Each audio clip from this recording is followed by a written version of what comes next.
दोस्तों टी20 क्रिकेट में स्कोर कैसे चेस करा जाता है ये हमें इंग्लैंड से सीखना चाहिए। 190 रन का स्कोर बनाया था इंडिया टीम ने, जिसे उन्होंने आसानी से चेस कर लिया मात्र 19 ओवर में। जबकि एक समय मैच ऐसा फंसा हुआ था, 5 ओवर में लास्ट के में 58 रन चाहिए थे और विल जैक्स भी आउट हो चुके थे। और लास्ट के मेरे ख्याल से 4 ओवर में 49 रन चाहिए थे। जो 17वां ओवर था वो रवि बिश्नोई करने आए, उन्होंने 29 रन दिए, उसमें 2 नो बॉलें थी, यानी जो फ्री हिट हुई उन पे भी लगातार 2 छक्के पड़े। बात करें तो हम 190 ही रन क्यों बना पाए?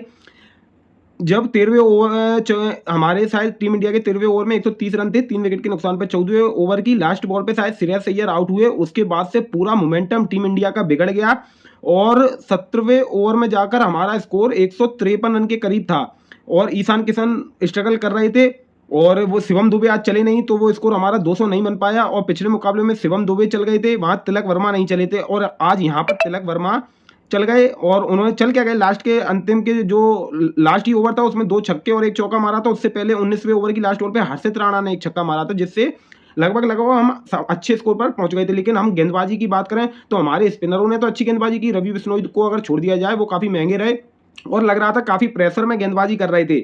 और यहाँ अर्शदीप सिंह ने भी 4 ओवर में 40 रन दिए और 3 विकेट लिए। शुरुआत में ही उन्होंने जॉस बटलर और फिलिप सॉल्ट को 0-0 पे ही भेज दिया था, मेरे ख्याल से शायद 0-0 पे गए थे दोनों। और उसके बाद भी इंग्लैंड ने 190 रन का स्कोर चेज कर लिया, जिससे आप अंदाजा लगा सकते हैं कि इंग्लैंड की बल्लेबाजी इस समय कितनी खतरनाक है। और वो कोई भी स्कोर हो आसानी से चेस कर सकते हैं, क्योंकि उनकी बैटिंग लाइनअप में लगभग 8-9 नंबर तक ऑलराउंडर हैं, जो प्रॉपर ऑलराउंडर बोले जाते हैं, जो गेंदबाजी तो करते ही उसके साथ साथ बल्लेबाजी भी कर सकते हैं। हमारा स्कोर इतना कम क्यों रह गया? क्योंकि मिडिल ऑर्डर हमारा बार बार निराश कर रहा है। अक्षर पटेल को आप गेंदबाज ही मानकर चलिए, उनसे आप ज़्यादा उम्मीद मत लगाइए कि वो बल्लेबाजी भी कर लेते हैं। अब उनमें वो ताकत नहीं रही जो वो फैंस को क्लियर कर सके। उन पर 30 गज का घेरा तो पार होता नहीं है। हर्षित राणा ने भी जरूर 1 छक्का मार दिया, लेकिन वो तो एक आध, मैंने आपको बताया कि एक आध तो वो मारते रहते हैं।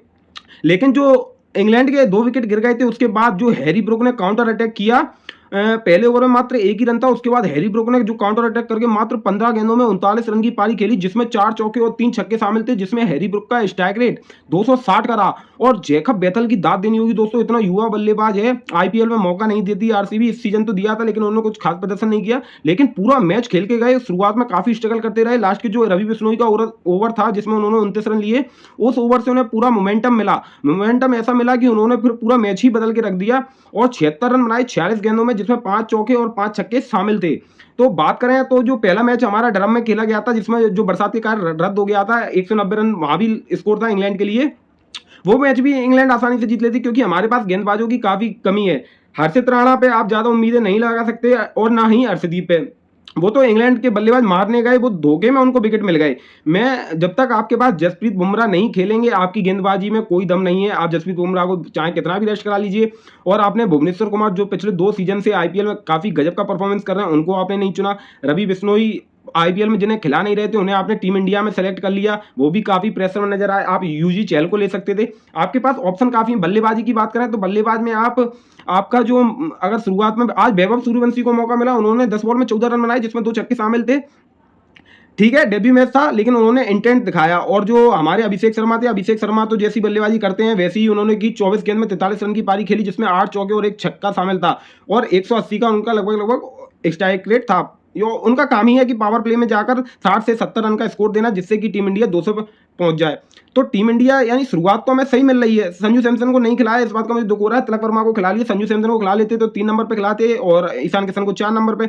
ईशान किशन ने काफी स्ट्रगल किया, 40 बॉल में मात्र 49 रन बनाए, जिसमें 6 चौके शामिल थे। श्रेयस अय्यर ने भी तेज पारी खेली, 22 गेंदों में 37 रन की, जिसमें 3 चौका 1 छक्का शामिल था। 168 का स्ट्राइक रेट था श्रेयस अय्यर का। तो ज्यादा नीचे बात हम करते नहीं है, कोई खास परफॉर्मेंस नहीं। तिलक वर्मा की 11 बॉल में 24 रन है, जिसमें 1 चौका 2 छक्के शामिल थे।